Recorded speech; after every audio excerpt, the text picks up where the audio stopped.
साल पुराना मंदिर है, क्योंकि यहाँ 400 साल पहले से लेकर गौ माता घास चरती थी। गांव से गौ माता आती थी।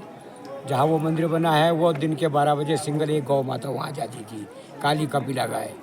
जहाँ वो मंदिर बना है वहाँ पर जो है एक 2.5 फीट का पौधा होता है छम्बर नाम का, और 2.5 फीट में एक सांप खड़े हो जाते थे, जो बाद में यहाँ मासू नाग देवता के नाम से विश्व विख्यात हुए। तो दिन के 12 बजे गौ माता वहाँ जाकर जो है अपना दूध वहीं गिराती थी उस पौधे के ऊपर, और 2.5 फीट में सांप खड़े होते थे नाग देवता। वो सांप जो है वो दूध पी जाते थे। तो जो कोई गौ माता के पास कोई ग्वालन थी, वो 15-18 साल की लड़की, वो देखकर परेशान हो गई कि यहाँ ऐसा कभी सुना नहीं है। तो बच्चों का दिमाग इग्नोर कर लिया होगा। तो शाम को वापस अपने गौशाला में गौ माता ले जानी पड़ती है, बच्चे पिलाने पड़ते हैं, दूध उतारना पड़ता है। तो जब वो 60 क्रॉस से एक लेडी घर की जो चाची थी, वो वही जो है गौ माता से दूध निकालने जाती है। तो साथ में एक आप जैसे जवान बच्चों को, जो 15, 20, 25, 30 साल के जवान हो, बहू हो, बेटी हो, कोई भी हो, उनको साथ लेके कभी इस तरह से दूध निकालते हैं, बच्चे को पिलाते हैं। तो साथ में जब ले गई बछड़े, पहले गौ माता के लिए फीड दिया जाता है, आटा गुड़ पानी वगैरह मिलाकर मिक्स करके पहले वो दिया जाता है। गौ माता उसको चाटती है, बछड़ा पीने में खोल दिया। जब तक बछड़ा पी रहा होता है गौ माता को, तब तक जो एक्सेस दूध, बहुत ज़्यादा दूध, इतना दूध के होंठों से भी बाहर आता है। और जब वो सोचती है कि इसका गुजारा हो गया, तो बछड़े को जो मुंह के सामने बांधते हैं, फिर स्तनों से स्तनों को धोना पड़ता है जल से लेकर। तो जैसे वो जब तक तो स्तन धो रहे होते हैं, क्योंकि बच्चों के मुंह में चिकनाहट होती है ना, तो धोने बैठ गई, लेकिन आधा घंटा हो गया, एक भी बूंद दूध की नहीं आ रही है। वो सोचकर परेशान हो गई कि ऐसा क्या है जो गौ माता 5 किलो का बाल्टी भर के देती है, वो एक बूंद नहीं दे रही है, क्या कारण है। तो आधा घंटा जब हुआ तो वापस अपने किचन में आ गई, जहाँ पूरी फैमिली बैठी थी, वो लड़की भी बैठी थी। कहा बेटा क्या करके आ गई, ये गौ माता तो पूरी बाल्टी भर के देती है, ये तो बूंद भी नहीं दे रही है, क्या किया तूने।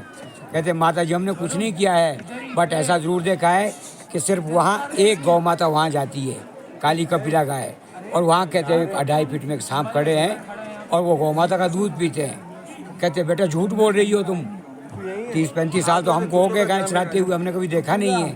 कहते माता जी विश्वास करिए हमने ऐसा देखा है। नहीं माना, रात खुल गई और सुबह जो है 4:30 बजे से 6 बजे के बीच जो है गौ दूने का टाइम होता है, वो दूध दिया गौ माता ने, पूरा बाल्टी भर के दे दी, बछड़ा भी पिया। तो कहे फिर उस लड़की को पूछा कि बेटा झूठ बोल रही है, अब तो देख लो गौ माता ने बाल्टी भर के दे दी। कहते माता जी वो कल दिन में पिया है 12 बजे, सांप की भी गौ माताएँ थी। कहते फिर भी विश्वास नहीं है। कहते आइए वेलकम, क्योंकि यहाँ 2 वक्त गाय से दूध निकालते हैं, सुबह और शाम। दिन में यहाँ चराने में बेचते हैं, क्योंकि ये शिमला का टॉपेस्ट हाइट है, शिमला का सबसे ऊंची हाइट है। यहाँ पर साथ में 18 तरह की जड़ी बूटियाँ, वनस्पति तैयार हो जाती है, जिसको खाकर गौ माता के दूध और घी में एक्स्ट्रा पौष्टिकता होती है। वो आ गई, घर से आ गई, हमारे कुदाली होता है ना, कुदाली आगे लोहे का होता है, पीछे डंडा होता है, उसको लेकर आगे ज़मीन में काम करने के लिए होता है, उसको लेकर आ गई कि अगर वो पौधा वहीं होगा उसको उखाड़ के फेंक दूंगी, नहीं तो सांप डेली वहीं आएगा, सारा दूध पी लेगा। तो माँ जैसा तो दुनिया में कोई है नहीं है। वो सोचती कि बच्चों को क्या दूंगी, सारा दूध तो सांप पी लेगा।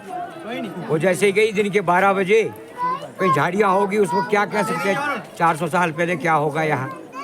वो कहीं दिन के 12 भी बजे वो गौ माता वहीं जा रही है, और उस लड़की ने कहा माता जी आप देख लो, झाड़ियों के बीच से देखा कि गौ माता वहीं जा रही है, पहले अपना यूरिन कर रही है, फिर दूध गिरा रही है।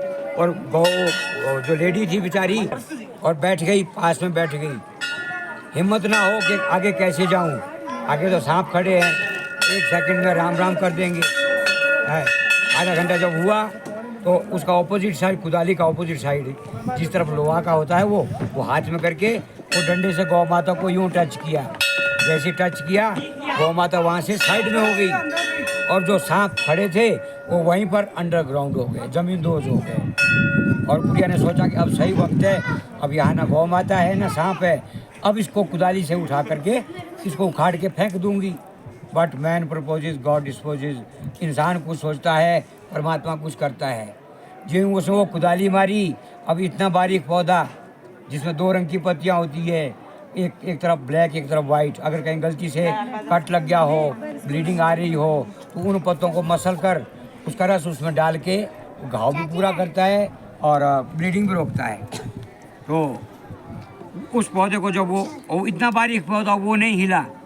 मैं सच कह रहा हूँ कि जितना ये टाइल है ना आपके सामने, 1 बाय 1 इतना बड़ा टाइल, वो एक मूर्ति शिव शंकर महादेव का मूर्ति उस कुदाली में निकला और वो इतना पतला पौधा नहीं उठा।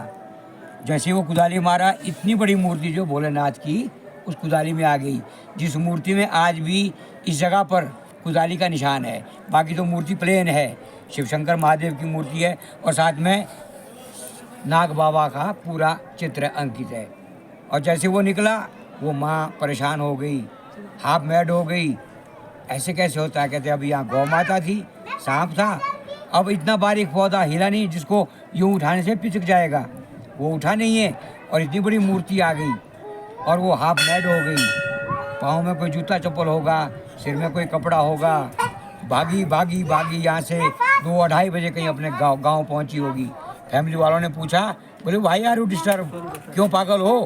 कहती है वहाँ सांप है, वो गौ माता का दूध पीता है और मुझको डाउट है कि हमारे पीछे दौड़ रहा है। कहते अगर वो मारने वाला होता तो 1 सेकंड में राम राम करा देता, बट वो मारने वाला नहीं है, वो कोई देवता वहाँ जन्म ले रहे हैं।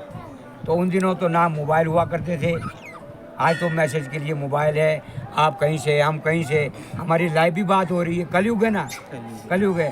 तो सतयुग था तो मैसेज के लिए जो है आवाज़ें दिया करते थे, यहाँ से वहाँ, वहाँ से वहाँ।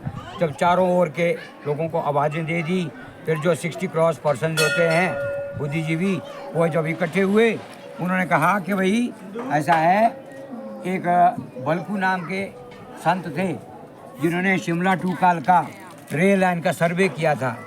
यूँ एक डंडे के सहारे, शिमला से यूँ ही एक डंडे के सहारे कि यहाँ से टनल जाएगी कालका तक के लिए और रेल वहाँ से जाएगी। और आज भी उस टनल के अंदर कहीं ना कहीं बल्कू का नाम अंकित है। जब उनको पूछा गया, उन्होंने कहा कि देखो ये यहाँ कोई सांप नहीं है, सांप नहीं है, ये देवादिदेव महादेव का यहाँ जन्म हुआ है। जो भोलेनाथ के गले में बासुकी नाग है, उनका रूप ही यहाँ नाग रूप में जन्म लिया है। और इनका मंदिर वहाँ बनेगा जहाँ ब्राह्मणों का गांव होगा, पंडितों का गांव होगा, जहाँ चींटियाँ घेरा बांधेगी, चींटियाँ होती है ना, काली काली चींटियाँ होती है, जहाँ वो एक तरह का ड्राइंग बना के देगी कि वहाँ इनका मंदिर बनेगा। तो वो मंदिर आज भी गांव चेड़ में बना है, जहाँ हमारा अपना निवास है, वहाँ इनका मंदिर बना है। 5 मंजिला मंदिर है और जहाँ डेली पूजा होती है। और आज तक जो है इन महादेव की पूजा ना जर्सी के घी से होती है, ना भैंस के घी से पूजा होती है। हमारा जो अपनी कपिला गाय है, पहाड़ी गाय है, उनके ही घी से इनकी पूजा होती है। और वो साल में एक बार यहाँ आते हैं। कहते हैं जिस दिन कहते हैं कि चाँद को नहीं देखते ना, कलंक चौदश कहते हैं, ऋषि पंचमी कहते हैं, क्योंकि उसमें कोई कलंक लगता है अगर कोई चाँद को देख लिया। तो उस रात में जो है वो देवता के दर्शन यहाँ होते हैं। हज़ारों आदमी आते हैं, ढोल नगाड़ा शहनाई वाद्य यंत्रों के साथ आते हैं।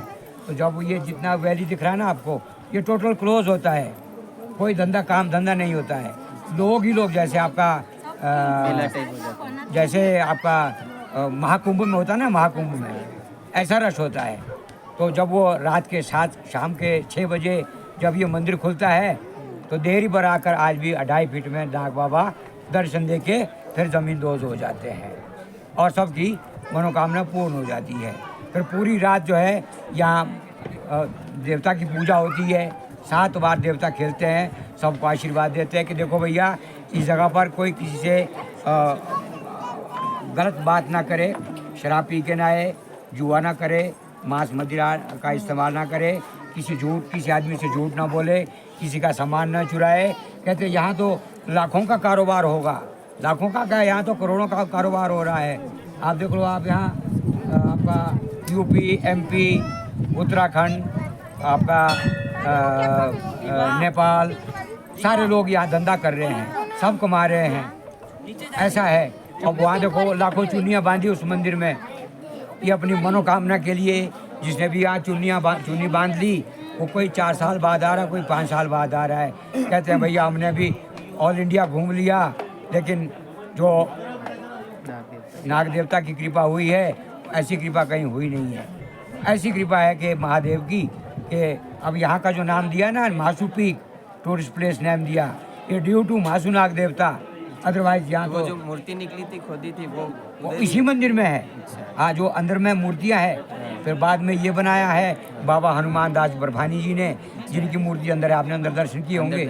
हाँ, जो हनुमान जी के सामने जिनकी मूर्ति है बाबा जी की, वो बाबा हनुमान दास बर्फानी जी थे। इनकी इस कुटिया का निर्माण उन्होंने किया है, आप लोगों के द्वारा हुआ है। जितने आप यात्री आते थे, आप लोगों को यहाँ डोनेशन देते थे, और